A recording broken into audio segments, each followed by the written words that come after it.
Hey,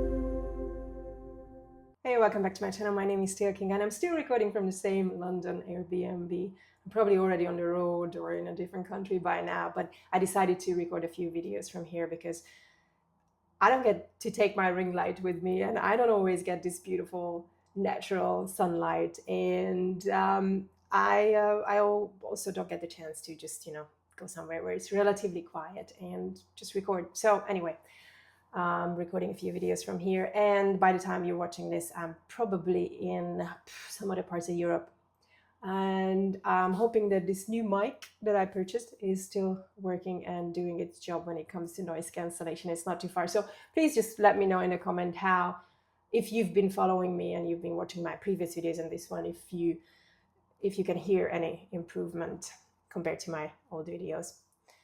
Today is also another very interesting topic. When triggers become teachers.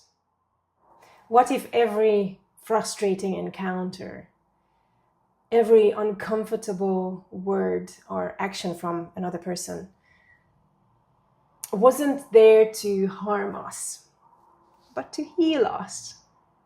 What if the trigger isn't the problem, but the opportunity? A trigger only gets activated if there's already something inside me that can be triggered or touched. Something unseen, unprocessed, waiting for my attention. And maybe, just maybe, the people who trigger us are actually giving us a gift. The gift of seeing what's there hidden, ready to be released. Let me share a story.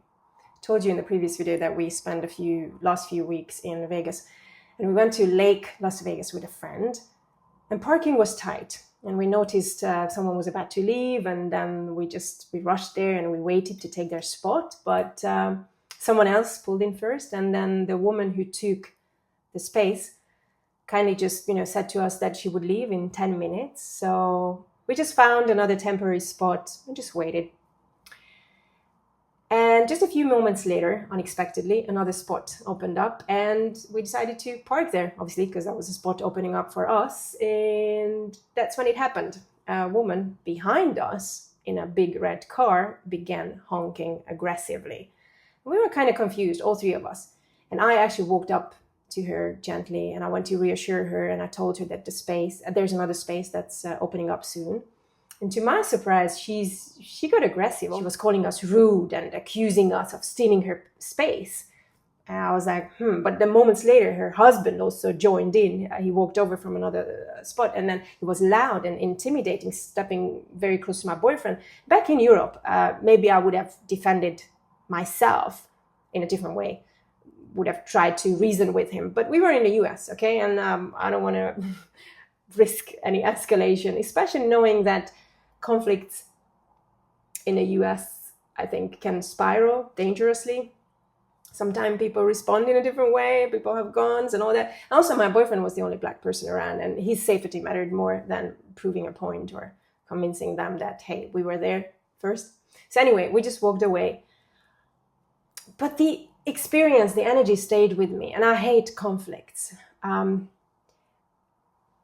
Especially when it feels unnecessary and people refuse to listen.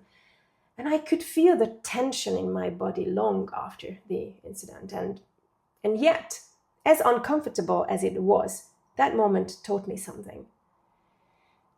It reminded me that I still have room to grow, that my nervous system is still learning how to remain calm in chaos. Okay?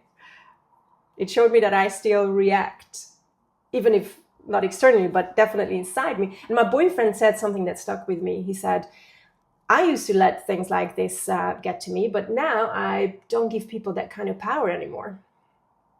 And it's true, he was calm. He's always very calm, unshaken, steady. And I wasn't, not yet, but I want to be.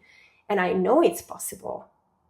So I turn to my favorite open-ended question that I use in confusing or uncomfortable situations, where I just want to see the point of that particular situation. And the question is like this: what is the gift in this? And maybe the gift was the reminder that I'm still learning, that I'm still training myself, that each moment like this is a practice, an invitation to respond differently. Because I wished that I had.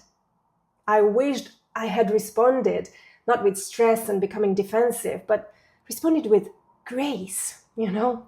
And I imagined saying, I am sorry if in your experience you were waiting before us and we genuinely didn't notice. We thought we were first and we saw 2 cars behind us, including yours. And if we had realized that you were there first, to be honest, she wasn't, but anyway, that's not the point, right? We would have gladly let you in, which is actually true, right? But it's about being able to say this to her instead of becoming defensive. That's the point. I honestly wish that I had said that. Not to try to calm them, okay? But to honor who I want to become. And here's the thing. Science shows that some people do unconsciously provoke conflict to get this dopamine hit. Their brain rewards them for drama, and it sort of becomes a loop: trigger, reaction, emotional high. But when you stay calm, okay, when you just manage to remain regulated and steady, you break this loop for them, and then they break it for themselves. And their expected reward never comes. And here's what's fascinating. Your calm can actually start to rewire their nervous system too. And over time, your steadiness becomes a mirror, an anchor, a silent invitation to shift for others too. And this is where neuroplasticity comes in. Neuroplasticity is the brain's ability to change and rewire itself. And well, not just in positive ways, but in all directions, okay? Positive and negative. It's why we form addictions, for example, why we stay in patterns even when they are harmful. The grooves of those old neural pathways run really deep. But they feel safe because they are familiar, which is why change can feel so hard. You're not just changing a thought, you're shifting your chemistry, sensations, behaviors, biology. But here's the empowering part.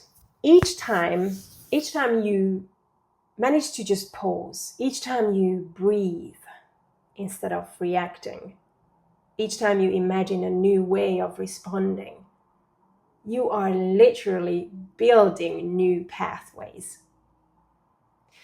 So here's a tool that I like to use in situations like this. Revisualizing the moment that triggered you. Not to relive the pain, okay, but to recode it. Close your eyes and see the exact same scene playing out. But this time, you respond differently.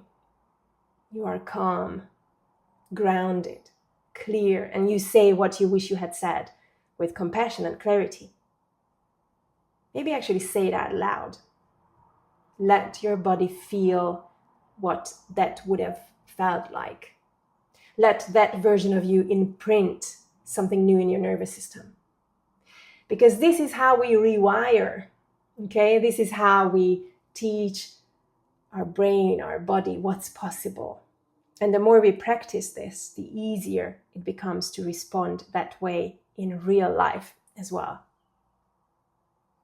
Not perfectly, but progressively. Because each time we imagine a new way, we are reshaping the brain, the body, and the way we are in the word. Your brain and body doesn't actually know if you are imagining things or you're remembering or you're just visualizing it, or it's the actual real situation happening right now. And I want to become the person whose nervous system is so calm, so steady, that even others feel safer just by being near me. I think that's the gift I want to grow into. You know, that's the kind of nervous system I want to carry.